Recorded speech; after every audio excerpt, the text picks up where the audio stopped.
Buenas, soy Erika González de Ecologistas en Acción y también del Observatorio de Multinacionales en América Latina, que es un proyecto de la Asociación Paz con Dignidad. Esta va a ser una píldora formativa de las que están realizándose por parte de la confluencia de luchas en el que están pues, CGT, CNT, Sindicato de Inquilinas, Sindicato de Manteros y también Ecologistas en Acción. Esta píldora formativa trata sobre el neoliberalismo y la crisis en la que se encuentra. Y la vamos a abordar pues, a través de diferentes ejes, del origen del neoliberalismo y de la relación con el Estado. Luego, a continuación, apuntaré algunas ideas sobre las lógicas para la acumulación de la riqueza que tiene el capitalismo y cómo se profundizan en el neoliberalismo. Otro punto va a ser poner el foco en las empresas transnacionales como actores hegemónicos del sistema, para luego abordar cómo la crisis financiera global del 2008 fue un punto de inflexión del neoliberalismo y el inicio del declive de esta etapa del capitalismo. Y cómo también esta crisis, este crash global financiero junto con la recesión causada por la pandemia, han visibilizado, han puesto sobre la mesa cómo el sistema capitalista está viviendo una crisis estructural de la que es difícil que pueda salir, y apuntaremos algunas cuestiones, ¿no?, que caracterizan esa crisis estructural del capitalismo en el que pues, nos tenemos que mover las organizaciones sociales, ¿no? Entonces empezamos con el punto de neoliberalismo, cuáles las políticas que caracterizan esta etapa del capitalismo y la relación que tiene con el Estado. El neoliberalismo nace en la década de los 70, después de 3 décadas de una fuerte expansión económica, de un fuerte crecimiento económico que se llaman o que se han calificado como los 30 gloriosos, ¿no?, desde la finalización de la Segunda Guerra Mundial, y como en la década de los 70 tienen también un punto de quiebre, ¿no?, entran en crisis. Y entran en crisis por la reducción de la productividad del trabajo, de la plusvalía que le podían sacar a la explotación laboral a través pues, de las grandes movilizaciones obreras y sociales, ¿no?, que habían ganado pues, condiciones laborales pues, más adecuadas, como esto supuso una menor beneficio, unas menores ganancias a los propietarios de capital y a las élites. Y como esto además se sumó a el incremento fuerte del precio del petróleo y a la ruptura del patrón dólar-oro. Todo esto generó un escenario de crisis, de reducción del crecimiento económico y de reducción de la acumulación de ganancias, ¿no?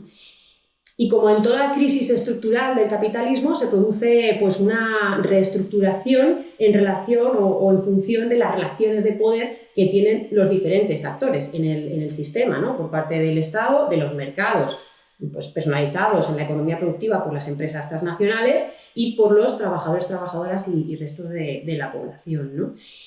Y a partir del neoliberalismo lo que ocurrió fue que los propietarios del capital, las élites, consiguieron reposicionar su interés de clase a costa, ¿no?, del debilitamiento y de la desvalorización de la fuerza de trabajo, del debilitamiento del movimiento obrero, ¿no?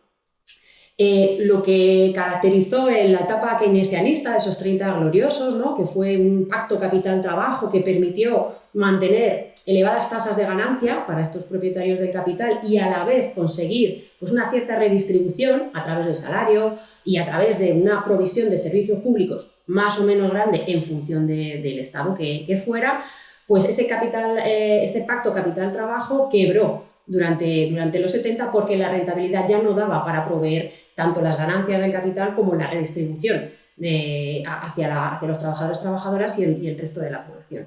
Así que se reposicionó los intereses de clase de las élites, de los propietarios de capital, a través del neoliberalismo para poder retomar ese crecimiento económico, como digo, y esa ganancia, esa tasa de ganancia. Las claves de esta nueva etapa del capitalismo pasaron por una serie de reformas, una serie de políticas que se caracterizan fundamentalmente por la liberalización de absolutamente todos los sectores de la economía productiva, o sea que podían entrar a jugar o a funcionar bajo la lógica del mercado capitalista global y maximizar los beneficios. Ya no otro objetivo que la maximización de los beneficios. También la liberalización y desregulación de los mercados financieros, la privatización de las empresas y de los servicios públicos, ¿no?, que habían estado gestionados por parte del Estado y que empezaban a estar gestionados, a obtener también el máximo beneficio por parte de las empresas transnacionales, fundamentalmente. La desregulación, es decir, quitar cualquier tipo de norma social, laboral, fiscal, ambiental, que las empresas, fundamentalmente empresas transnacionales, consideraban que son frenos a los beneficios, que son frenos a la rentabilidad. Todo esto se elimina y además también se potencia lo que es la inversión extranjera directa, se potencia la internacionalización de las empresas fundamentalmente las empresas de los países centrales que generan esos grandes conglomerados transnacionales. Sin duda, lo que hay que también apuntar como una condición de posibilidad, o sea, como algo absolutamente clave para el crecimiento de los beneficios empresariales, fue el debilitamiento del movimiento obrero y la reducción, la minimización más bien del coste del factor trabajo. Esto fue absolutamente central, como veremos ahora en el punto de qué lógicas se profundizan en el neoliberalismo, ¿no? Apuntar también en el papel del Estado, ¿no? Cómo, lejos de lo que preconizaban tanto Hayek como Friedman y otros economistas, ¿no?, de la escuela de Chicago, que decían que en el neoliberalismo el Estado se había reducido a la mínima expresión, más bien todo lo contrario. El Estado fue absolutamente central también, fue un actor absolutamente clave para impulsar, expandir y desarrollar el neoliberalismo a nivel global. Fue el Estado el que modificó toda una serie de leyes que posibilitó implantar el neoliberalismo. Fue el Estado el que aprobó los presupuestos que posibilitaron ese neoliberalismo y las políticas y reformas que las caracterizan, ¿no? Y ha sido el Estado también el que ha impulsado las políticas y medidas de control social, de control y represión social, que paralizaron o que intentaron desarticular todo lo que son las movilizaciones sociales que se produjeron entonces en la implantación del neoliberalismo, precisamente para defender lo poco o mucho que quedaba del Estado social, ¿no?, que se iba desmantelando. Entonces, toda esa movilización de resistencia social también fue desarticulada, también fue reprimida por parte del Estado, ¿no? Esto como una pequeña caracterización del origen, de las características del neoliberalismo y de la relación con el Estado. Apuntar ahora algunos de los factores, algunas de las lógicas de acumulación de riqueza que hay en el capitalismo y que se refuerzan en el neoliberalismo. Por una parte, como ya he apuntado, ¿no?, la explotación laboral, o sea, el debilitamiento del movimiento obrero y la desvalorización del trabajo ha sido fundamental. Y se ha hecho, pues, por un lado, a través de la deslocalización de la producción, ¿no?, de la economía productiva a aquellos territorios donde se podía tener una mano de obra que tuviera un coste absolutamente mínimo, ¿no? Y a la vez también se producía todo un proceso de externalización, ¿no?, a través de una serie de subcontratas, de proveedores, de falsos autónomos, de empresas de contrato temporal, toda una cadena, ¿no?, de subcontratación, de externalización de partes de cadenas, ¿no?, de la economía productiva. Todo esto, ¿no?, ha generado, pues, precisamente ese debilitamiento del movimiento obrero y ha posibilitado también una minimización del coste laboral para las empresas. El proceso de internacionalización de las empresas transnacionales, la deslocalización y todo ese conjunto, ese entramado de subcontrataciones y proveedores ha generado ha hecho posible esas cadenas globales de suministro, cadenas globales de valor y unos entramados societarios, unos entramados empresariales tremendamente complejos, ¿no?, a nivel global. Y que esto tiene además, para estas empresas transnacionales, tres aspectos positivos, tres ventajas. Por un lado, pues la reducción, como he dicho, al mínimo de los costes laborales. Por otro lado, eludir o minimizar también el pago de impuestos. Y por último, desdibujar la responsabilidad que tienen estas empresas transnacionales sobre los conflictos ecosociales que generan de manera sistemática en los territorios donde tienen actividad, ¿no?, ya sean empresas del textil, de la tecnología, de la agroindustria, de la minería. etcétera. Cualquier tipo de este tipo de industrias, de actividades económicas, genera toda una serie de destrucciones y de impactos, tanto naturales como en las vidas humanas, y digamos la responsabilidad de estos conflictos no tocan el centro de las empresas transnacionales, no tocan el centro de decisión que son las empresas matrices, precisamente por esa complejidad societaria, y mucho menos tocan a los responsables, los propietarios del capital de estas empresas, ¿no? También apuntar en esta cuestión, esta lógica de explotación laboral, la cuestión de la apropiación del trabajo reproductivo, ¿no? Y es que para hacer rentable la mano de obra, el trabajo asalariado, ha sido necesario apropiarse de todo lo que es la reproducción de lo que viene siendo la fuerza de trabajo y también la reproducción social de aquellas personas que no pueden ser empleadas. Y esto se ha hecho pues desplazando, derivando todo lo que es ese trabajo reproductivo al interior de los hogares, y que recae, todo este trabajo reproductivo invisibilizado, recae, siguiendo la división sexual del trabajo, ¿no? del capitalismo, recae sobre las mujeres. Y en el caso de que este trabajo reproductivo sea asalariado, se mantiene en un contexto, en un marco de tremenda precariedad, ¿no? y mínimo coste laboral, y sobre todo tremenda precariedad. Este sería uno de los ejes. Otro de los ejes sería la apropiación del territorio y de los bienes naturales para poder sostener el crecimiento económico. Un crecimiento económico, seguro que se ha visto esta cuestión en la formación del Capitaloceno, que ha dado Luis González Reyes, y es como el crecimiento económico continuo necesita también un crecimiento continuo de la base material, del consumo, de la apropiación de materia y energía para sostener ese crecimiento económico. De manera que muy lejos de la desmaterialización de la que habla el discurso hegemónico, ¿no? durante las últimas décadas, no es cierto. Es cierto que ha habido determinados avances en una mejora de la eficiencia del uso de materia y energía, pero ese crecimiento económico demanda tantos recursos que superan en mucho los avances en lo que es la eficiencia, de manera que hay un crecimiento continuo de la explotación de los territorios, de la explotación de los bienes naturales. Y esto se sostiene a través de diferentes políticas, ¿no? Políticas como la liberalización, ¿no? El que puedan todo tipo de actores privados explotar estos bienes naturales sin condicionantes y sin un control estricto o limitándolo. No se quita cualquier tipo de limitación de este carácter. La firma de acuerdos de comercio e inversión, ¿no? que facilitan esa mercantilización de los territorios y los bienes, como el último que se ha firmado entre la Unión Europea y Mercosur. También se sostiene a través de la construcción de grandes infraestructuras de transporte, ¿no? para que permita mover todos estos bienes explotados en unos territorios hacia las zonas de fabricación y las zonas de consumo en la fábrica global. Y además, otra de las políticas es también eliminar cualquier medida, cualquier política que suponga un freno a la expansión de la frontera extractiva.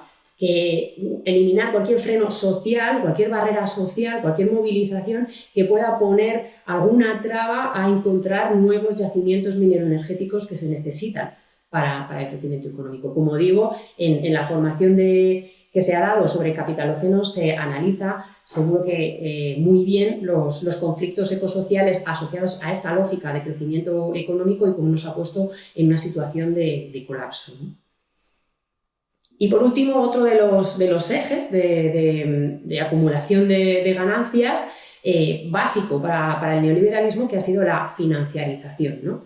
En un contexto donde hay una baja productividad, donde hay un crecimiento económico más bien pequeño, ¿no? más bien estancado, precisamente el crecimiento de la esfera de las finanzas ha sido lo que ha posibilitado sostener de una manera como respiración asistida los beneficios de las grandes empresas, ¿no? De ahí que esa economía financiera haya crecido de una manera extraordinaria en las últimas cinco décadas, ¿no? Y de nuevo poner el acento en el papel del Estado. El Estado ha estado muy presente en el crecimiento de la economía financiera. el Estado ha sido el encargado de crear todo lo que es una arquitectura jurídica que ha permitido ese crecimiento bestial de la financiarización de las finanzas en la economía. Y lo ha permitido pues a través, de nuevo, con la liberalización de las finanzas, lo ha permitido también a través de la posibilidad de los actores privados de crear dinero. También lo ha hecho a través de la ausencia de cualquier tipo de control sobre los movimientos bancarios o movimientos financieros, de ahí también que existe toda una serie de finanzas en la sombra absolutamente fuera de cualquier tipo de control institucional y que son más proclives a generar crisis o pinchazos de burbujas especulativas que pueden dar lugar a crisis. O también han sido los estados encargados de dotar de esa independencia a los bancos centrales de lo que viene siendo el control público. Todo esto lo ha hecho el Estado ha posibilitado ese crecimiento fuerte de las finanzas y además ha posibilitado el desplazamiento de los riesgos que tiene la financiarización hacia lo público, hacia el ámbito de lo público, que se puedan socializar las pérdidas empresariales y bancarias y financieras, ¿no? En todo esto, este crecimiento, en toda esta expansión financiera, hay que tener en cuenta que ha estado asociada a un incremento muy fuerte de lo que es el crédito y el endeudamiento. Luego veremos, ¿no?, las cifras de endeudamiento global actual y son absolutamente astronómicas. Y esto sitúa este engordamiento enorme, ¿no?, del ámbito financiero en una posición de tremenda fragilidad, de tremenda vulnerabilidad relacionado con las crisis, con posibles crisis financieras, ¿no?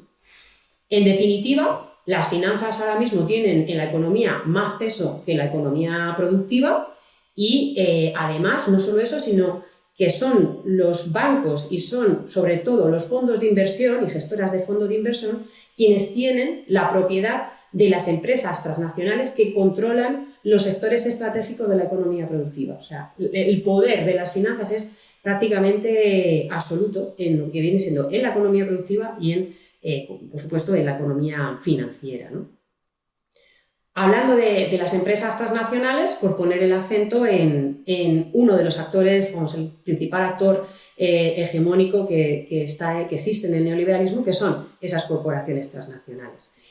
Estas empresas han sido el instrumento jurídico-económico más perfeccionado que ha tenido el sistema para garantizar la extracción y la acumulación de riqueza, ¿no?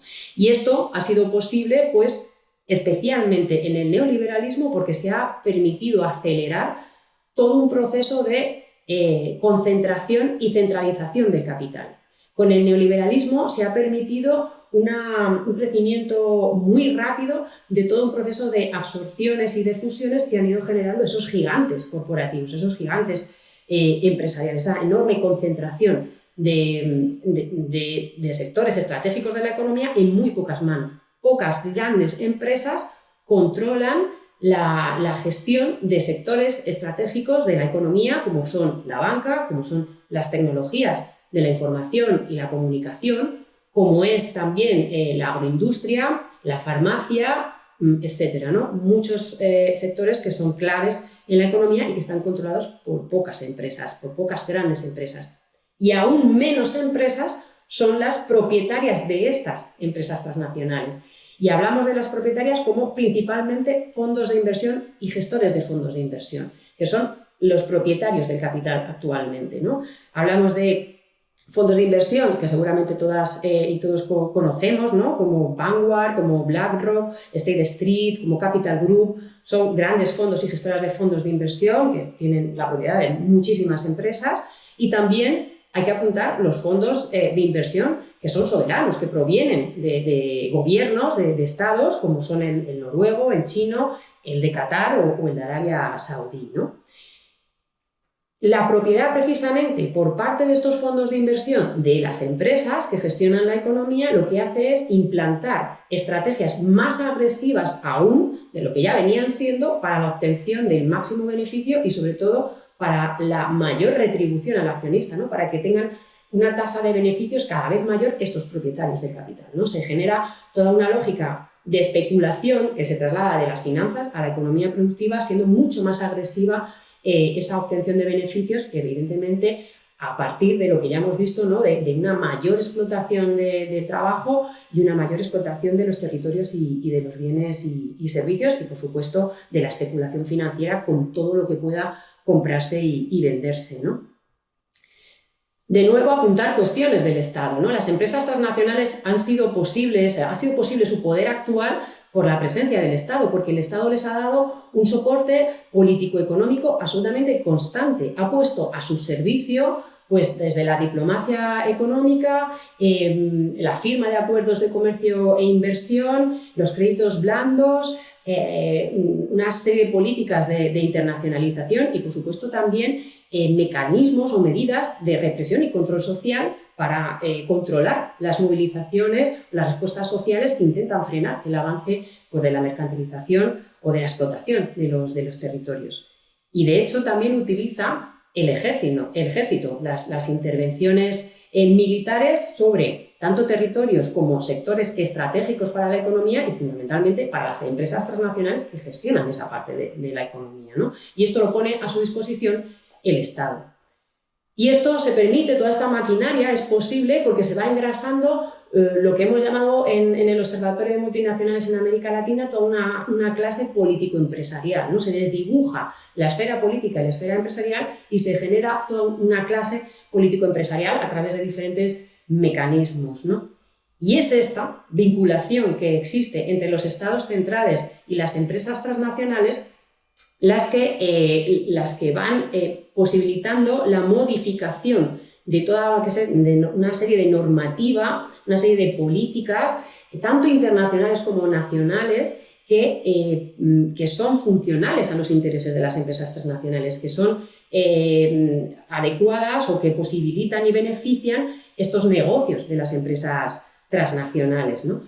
Estas corporaciones y los estados han ido generando toda una armadura legal internacional, han ido apuntalando lo que se llama la nueva lex mercatoria, que está conformada por miles y miles y miles de normas que blindan los intereses de las empresas transnacionales. Se trata, pues, por ejemplo, de contratos de explotación, de acuerdos comerciales, también de acuerdos de protección de inversiones.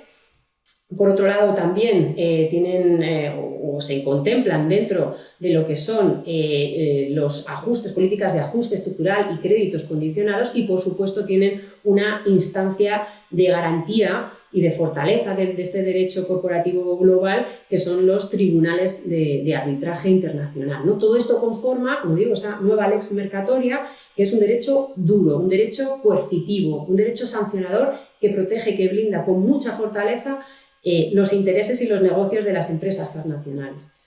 Pero ¿qué pasa con los derechos de las mayorías sociales? ¿Qué pasa con los derechos humanos contemplados desde una gran amplitud, que no solo sean civiles y políticos, sino económicos, sociales, culturales, ambientales y colectivos? Las empresas transnacionales tienen también la obligación de cumplir con estos derechos, con los derechos humanos, pero lo cierto es que estos derechos humanos se trasladan, se vuelcan a la normativa interna de los países donde tienen actividad las empresas transnacionales, normativa interna que ya ha sido previamente deteriorada, fuertemente deteriorada por la lógica neoliberal, de manera que apenas tienen que cumplir ningún tipo de obligación, ya sea laboral, fiscal, social o ambiental, ¿no? Por eso hablamos de un derecho frágil. Y cuando no, se pone en su lugar cuestiones como la responsabilidad social empresarial o la diligencia debida diligencia, que son cuestiones que son absolutamente ineficaces para poder garantizar el cumplimiento de los derechos humanos por parte de las empresas transnacionales, ¿no? Apuntando ya a los dos últimos aspectos del neoliberalismo, quería apuntar el crash global financiero de 2008 como un punto de quiebra del neoliberalismo, ¿no? En toda la ola de financiarización y endeudamiento tuvo como punto de inflexión, como digo, ese crash financiero global de 2008, ¿no? Hubo un elemento central para sostener los beneficios empresariales, antes justo de esa, pues, la década de los 90, 2000, que fue por la generación de toda una burbuja, especialmente o específicamente en el sector inmobiliario, una burbuja financiera que repartió, digamos, los riesgos de impagos o los riesgos de que podían colapsar esa burbuja, los repartió a través de instrumentos financieros complejos a nivel global. Y esto se vino abajo a partir de los impagos crecientes que se iban produciendo de una de esas herramientas, de las hipotecas subprime en Estados Unidos, que formaban parte de toda esta burbuja. Pues ese impago generó el pinchazo de esa burbuja inmobiliaria que derivó en esa fuerte crisis financiera global, ¿no? De hecho, numerosos bancos de los países centrales quebraron, no pudieron hacer frente al endeudamiento, y además esto paralizó los créditos a la economía productiva, ¿no? De manera que pues, también se frenaron los beneficios de las empresas de la Unión Europea y Estados Unidos de la economía productiva. Evidentemente, en este crash financiero global, la respuesta de los estados no se hizo esperar y, desde luego, lo primero que hicieron fue rescatar a grandes actores financieros a través de una enorme transferencia de presupuestos públicos a las entidades privadas, a las entidades financieras, ¿no? Hubo una socialización de las pérdidas empresariales, ¿no? Aplicando la doctrina neoliberal, ese fuerte endeudamiento del Estado por esa transferencia hacia los actores privados que se hizo, pues iba acompañada de un control de la deuda, del déficit, para mantener saneada la economía según los parámetros neoliberales, y se aplicó un fuerte ajuste estructural, ¿no? Un recorte drástico del gasto social, un incremento de los impuestos indirectos y a la vez una reducción de la presión fiscal pues en los grandes patrimonios, en las grandes empresas, una serie de medidas que posibilitó frenar esa crisis y recuperar, en cierta manera, los beneficios empresariales, pero a costa de un, pues evidentemente, enorme sufrimiento social, una mayor explotación de los territorios y de los bienes naturales. Y además, ese crecimiento de los beneficios empresariales digamos que no consiguió transmitir o no consiguió sostener un fuerte crecimiento económico. Simplemente se consiguieron salvar esos beneficios empresariales, y lo hicieron a través, como digo, de fuertes inyecciones públicas que en el caso de la Comisión Europea se ha llegado a medir en torno a casi 750.000 millones de euros entre 2008 y 2015, ¿no?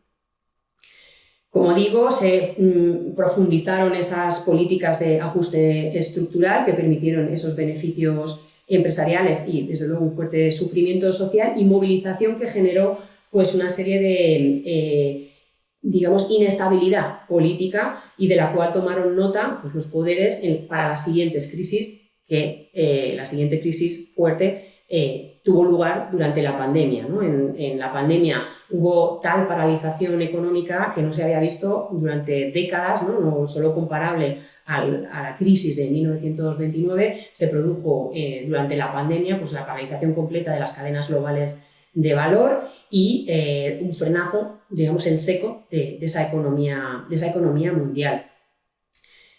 La respuesta fue un poco diferente de 2008, ¿no? Lo primero que se hizo fue, digamos, poner en barbecho, digamos, paralizar las exigencias de los límites de deuda y de déficit para todos los países, de manera que estos países se podían inyectar, como se hizo, grandes cantidades, grandes presupuestos públicos para rescatar no solo la economía financiera, sino toda la economía, que en ese momento estaba en cuestión, ¿no?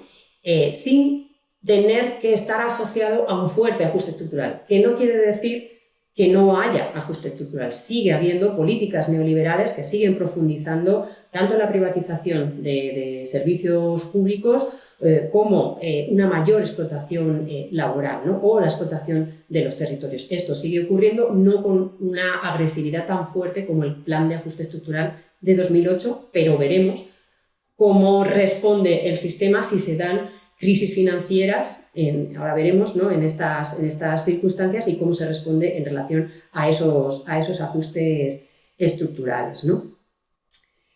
Primero, como digo, ese crash global y después la pandemia ha puesto de manifiesto que el propio sistema capitalista está viviendo o está pasando por una crisis estructural que, para terminar, vamos a ver cuáles son las principales características de esta crisis estructural. Lo cierto es que con todas las medidas el neoliberalismo no ha conseguido relanzar el crecimiento económico y la productividad, ¿no? Se ha mantenido esas tasas de productividad, esas tasas de ganancia han ido a la baja desde la década de los 70, ¿no? Se ha conseguido sostener los beneficios empresariales y el crecimiento económico cada vez menor, por cierto, pues a través de esas lógicas, ¿no?, de la financiarización, pero no ha conseguido establecer una fase de expansión de crecimiento económico pues que se pretendía con el neoliberalismo, ¿no? Las apuestas del sistema que han planteado para intentar relanzar esa expansión han sido, por un lado, la digitalización, ¿no?, que se plantea como cambios tecnológicos que posibilitarían pues también como una fase virtuosa de mayor productividad y mayor crecimiento económico y empleo. Y lo cierto es que, si bien han tenido impactos, ¿no?, en que viene siendo cuestiones socioeconómicas y políticas, pero no ha servido como catalizador de crecimiento económico. No se está viendo ningún indicio de esa fase de expansión de crecimiento económico. Y tampoco tampoco aparecen indicios de ese crecimiento a partir de la otra esperanza, digamos, del sistema, como es todo lo que es el capitalismo verde, ¿no?, todo lo que es la economía verde, la transformación de lo que es la base energética, ¿no?, de una matriz basada en el petróleo a otra basada en energías renovables, sin, por supuesto, plantear nada del crecimiento económico. Y lo cierto es que, a pesar de tener inyecciones multimillonarias por parte del Estado a esta economía verde, no se está viendo tampoco que se esté generando esa fase de crecimiento económico, esa fase de mayor productividad, crecimiento y empleo, ¿no? Y lo cierto es que estamos viviendo en un momento de superproducción, o sea, de que hay una saturación de actores en el mercado que hace que, pues, en los sectores donde podría relanzarse ese crecimiento no se hace porque son sostenidos por parte del Estado, ¿no? Precisamente las transformaciones por parte de las empresas pues se desincentivan porque están viviendo o están sosteniendo sus beneficios a base de inyecciones de presupuestos públicos por parte del Estado, ¿no? Entonces, estas cuestiones hacen pues, que el crecimiento económico y esa productividad pues, se mantenga más bien con una tendencia a la baja. No ha conseguido los objetivos el neoliberalismo. Y otra de las cuestiones que caracterizan esa crisis estructural es el endeudamiento, ¿no? Precisamente ese endeudamiento que ha sido astronómico, que se ha hecho astronómico a lo largo del neoliberalismo, está apuntando a una enorme fragilidad de sistemas. Un dato es de la deuda global que existe, es que en el primer trimestre de 2024 la deuda global alcanzó más de un 330% del Producto Interior Bruto. Eso es una barbaridad, es un dato que nos muestra esa vulnerabilidad, ¿no?, esa tendencia a las crisis que puede tener esa economía financiera que pues esa desregulación y ese tamaño pues, es una bomba de relojería que puede estallar en cualquier momento, porque tenemos un escenario de estancamiento económico, de inflación, aunque ahora está un poco más controlada, pero puede incrementar ese endeudamiento y especulación. Todo eso genera un marco que puede ser proclive a las crisis, ¿no? Que cualquier cambio en las condiciones puede dar lugar a una serie de crisis, ¿no? Apuntar como otro de los ejes de esa crisis y que genera fragilidad en el sistema es la creciente brecha de la desigualdad, desigualdades brutales que existen en el modelo, ¿no? Como los propietarios de capital en las élites siguen acumulando, siguen concentrando cada vez más riqueza, mientras más y más población, más mayorías sociales se encuentran en una situación de precariedad laboral y social que difícilmente es posible apretar más, ¿no?, para poder obtener más beneficios. O sea, es el límite, ¿no? Se plantea como ese nivel de explotación está llegando ya al límite sin desencadenar estallidos sociales, ¿no? Si bien, ya por último, si bien el capitalismo ha conseguido desplazar sus crisis en el tiempo, pues por ejemplo con más endeudamiento, y en el espacio ¿no? A través de mercantilizar otros territorios, intentar generar crecimiento económico en otros territorios, incrementar el uso de materia y energía.